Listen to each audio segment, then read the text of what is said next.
Hi, my name is Tanushri and I'm presently part of a little learning center called Shibumi. We started it 11 years ago, a group of friends and teachers of mine from school. So it's been a wonderful journey and I'm still there. Before this, I studied at Center for Learning, an alternate school in the outskirts of Bangalore. And through this, I've been super lucky to be part of a wonderful family, both nuclear and joint. And these have been the spaces of my learning while growing up.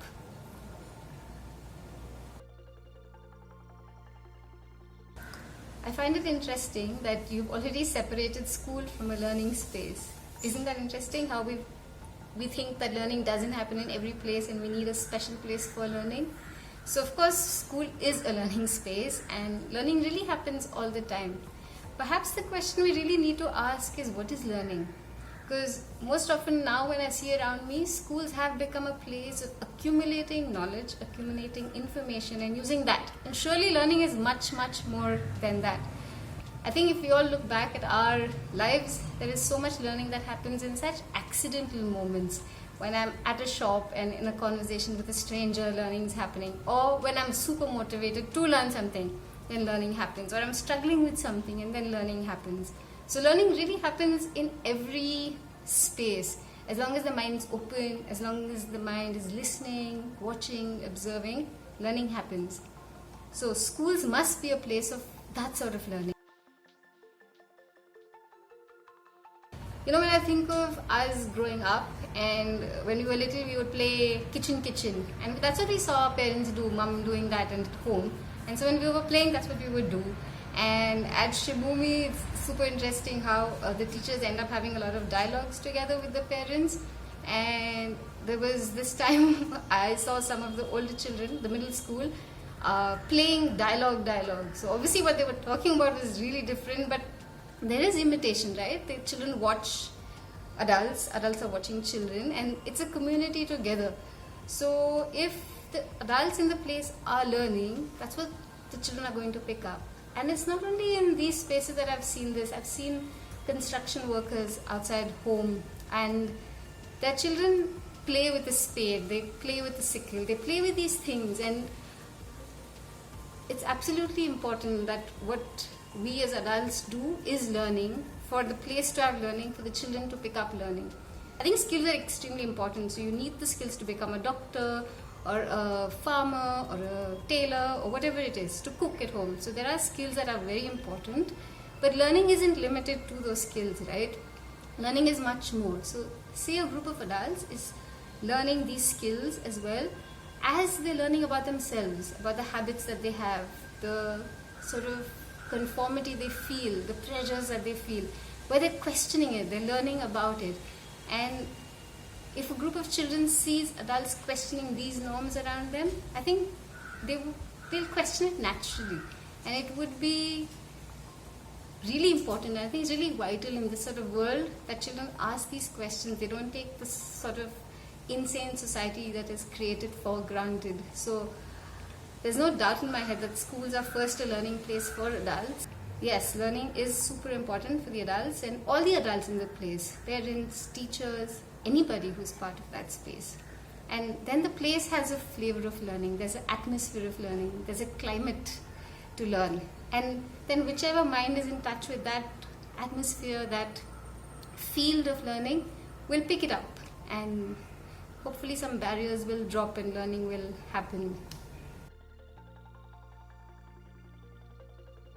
So I'd like to share a little story about Shibumi. The group that started Shibumi didn't just start it because we had a whim, like let's start a school. I think it started after around 5.5, 6 years of a group of us just meeting for dialogue. At some dialogue that we were in together, it just felt like perhaps starting a learning center is a response to the crisis in the world. It is something that we all wanted to do together, and that's how Shibumi started. So the philosophy really isn't of starting an educational center in that way, but a space that is for exploration, a space that is for learning, a space that is questioning the conditioning that is sort of society is putting onto us, and to be in the present. So surely there is a linear movement when you learn mathematics or physics or some of these academic subjects, and they do have a linear way ahead, and one can't ignore that. So one does go through that part, but then we don't define our curriculum at Shibumi by that. So that's not the first point. We think of, this is something that we've said often in our meetings at Shibumi. What would a curriculum of attention look like? What would that be? And I think when we were looking at it in that light, skills found its place in that curriculum. You take moments in the school day, quite suddenly if needed, to pause and have a conversation together with the entire school. When bullying is happening in the space of all of us together, we do take pauses and have a conversation about that as well. And sometimes just dialogue and conversation isn't enough. Sometimes just long walks quietly is important. So I would say there isn't a philosophy in terms of a method that is guiding the place, but a group of us was super interested, committed to looking at learning, and quite vulnerable to move with how the momentum of learning is. It is also realizing that a social setup is important, and a group of parents who are very vital to the Shibumi community. So it's the Shibumi group that started the school, plus the parents and the children, and together it's a strong dynamic community in that way. And the sort of inquiry being the center of the learning space, I would say, is really the guiding thing that brings us all together.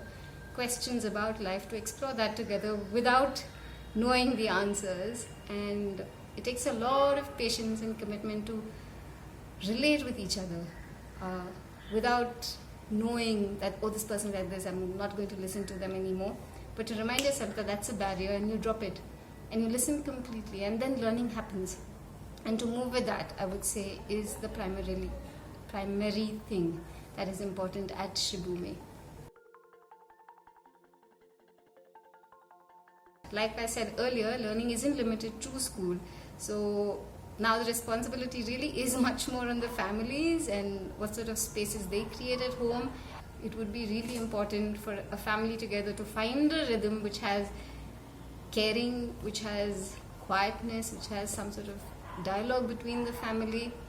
And that would, I feel, help open up the learning mind of the children a lot more and the entire family. So I think the learning curve can really go up during these times, although there is so much more happening than just our little reality in our little bubbles, right? So one is aware of all the suffering that is happening around us, although one doesn't perceive it in our daily lives, one knows of it. And how does one open up to these sort of crises in the society? I'm sure there are questions that children have, that parents have, and all these questions without answers. There's like a inflow of too much information of these sites that are doing good work, this course that sounds super interesting, and then before you realize it, you've gone through your day just from one activity to another. So I think, I feel like an essential part of all our days would be to have a mind that can just observe what's happening to it inside and not just flit through the day occupied by one thing and another. So we have been in touch with our children during the lockdown, and we have been touching base with them, and one thing that we have kept in mind is not to pretend that this huge crisis isn't happening around us. The situation that we are surrounded with alive for us and the children. Some activities that we have been doing in the session with the children have been like once we did this session on essentials. So together with 10-year-olds, 11-year-olds, we were brainstorming together about what we feel are essential items, and it was interesting. While we were brainstorming, food, shelter came up as essentials for survival, and water, and to realize that there were people in the country who didn't even have that. But then soon this question propped up of essentials for well-being. So one of the children said that space, just she's missing running around. Or another child said that a football seems essential, that he likes to play with. And I also thought that stationery felt important to me, just to have little things to scribble and draw. So then we had a conversation on well-being and just survival like that. So that was an interesting exercise. The other thing that was really interesting that struck me through that exercise was none of the children said school was an essential service, and they were quite happy. So I think clearly in their minds they don't need to be at school for learning, but perhaps they need to meet friends and need to meet the community that cares for them. So caring is is an essential need. It does throw different challenges, because in an online mode, I feel like the space for comparison has sort of increased a bit more. Because if I ask a child, okay, what have you done? Show it to me.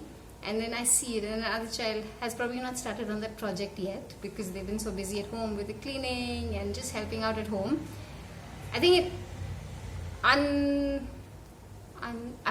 it's not my intention, but it brings about a space of comparison. And I think as an adult hosting that interaction, I need to be alert to that. And also it does feel like in an online setting you have to share quite like conclusive feelings, whereas when you're in a physical interaction, that's not the case. One can move, and there is, I don't know, it's quite a strain to just tune in and listen, and your signal and all the voice in the house and everything sort of comes in. So I won't say we've figured it out, but there is a feeling of wanting to be connected, not to finish portions, but just to see what they've been up to and see that little spark in their eyes when you're talking about something or sharing a story.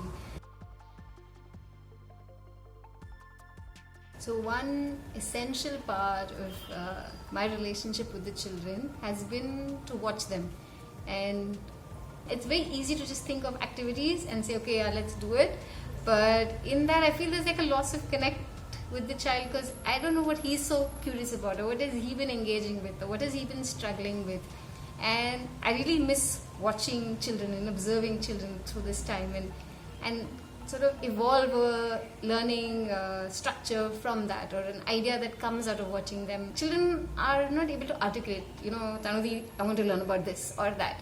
It is in watching them do things, you realize, oh, he's interested in that, and okay, let me supplement it, let me facilitate a learning that is of that nature. So if I see a child who's been trying to build something with cement, and he's trying different mixtures, and so in my day with the child, I might create more space for him to explore that. I might go join the child and say, okay, let's try mixing this with cement and seeing if that works. So that sort of action, like observing and then acting, observing and acting, that sort of relationship with the children is something that I'm really missing. They can't really say, this is what I want to learn about. And often the windows into their learning are when they're struggling with something. So you realize they're trying to stick something and it's really not sticking. And that's when you realize they're trying to do something, and they're figuring out different gluing agents that might help with that. And then they might say, okay, will you just come and hold it and let me stick it. So I think during a struggle, learning is visible. During just watching them sort of think about something, you realize that they're thinking, there's something that has caught their attention. And those sort of moments and those sort of live interactions to deepen learning is something that this sort of distance learning is not going to give us. It's not going to give us that opportunity to do that. And I think that's a huge loss during this lockdown for us with the children.